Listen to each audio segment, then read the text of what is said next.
आदित्य ठाकरे आज पैठण दौऱ्यावर येत आहे आणि नुकसानग्रस्त शेती जी आहे ती पाहणी करणार आहे। आपण या ठिकाणी पाहू शकतो की पाचोड येथील ही शेती आहे।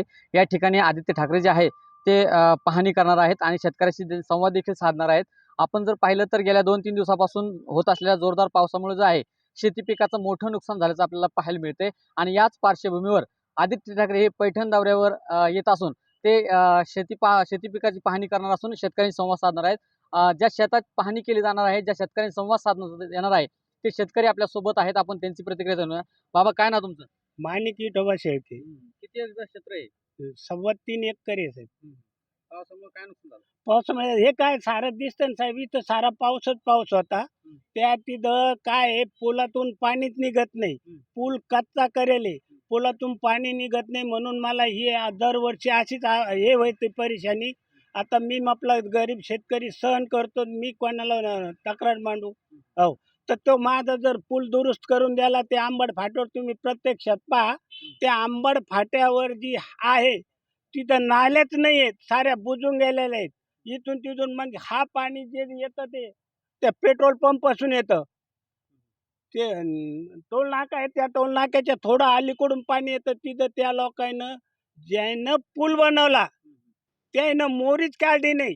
ती मोरी साऱ्या बंद झाल्या म्हणून हे पाणी असं उलटून ह्या पुलावरून उलटून त्या पलीकडच्या वावरात पाणी जातं.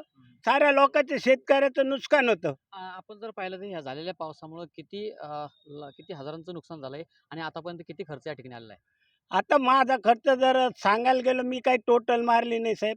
2 वेळेस खत टाकलं, 2 वेळेस फवारणी केली. 2 वेळेस खत टाकलं, 2 वेळेस फवारणी केली, 4 पाळ्या मारल्या. ते ह्या शेताची नांगरट केली, मोगडा केला. आता हे मी काही टोटल मारलेलं नाही. किती नुकसान झालं साधारणपणे?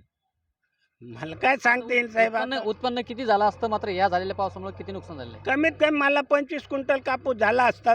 इकडे एक खोंडी आहे आणि ही एक खोंडी आहे. या दोन्ही खोंडी मिळून 25 क्विंटल कापूस झाला. तर त्याचा अंदाज आता काय कापसाचा भाव निघतो काय नाही मला काही सांगता येणार नाही. बरं, आता जर आदित्य ठाकरे तुमच्या शेती शिवारात येणार आहेत आणि ते थेट बांधावर येऊन तुमच्याशी संवाद साधणार आहे, हे जे गरण आहे तुम्ही त्यांच्यासोबत मांडणार का? हो, मांडू ना साहेब. त्यांनी मला प्रश्न विचारला तर मांडू. मी इथंच आहे, शेतात उभा आहे. आणि त्यांनी मला जर विचारलं तर मी सांगेल की मला निव्वळ ना निव्वळ त्या पुलावरून माझ्या शेतात दरवर्षीच पाणी राहतं. हे बाकी कोणाला एवढं तकलीफ नाही आहे. मला तेवढी तकलीफ आहे की ते माझा ते आंबड रोडचा पूल आहे, तो दुरुस्त करून दिला तर पाणी माझ्या शेतात साचणारच नाही. नुकसान भरपाई मिळवण्याची मागणी. आता जर सरकारनं दिली तर कोणाला नको आहे साहेब. हो, आणि नाही देवला सरकार तर त्यांच्या काय पाठीमागे लागणार आहे आपण? हो, आपण गरीब माणसं. हो, सरकार देत असलं तर आपण घ्यायला तयार आहे. हो.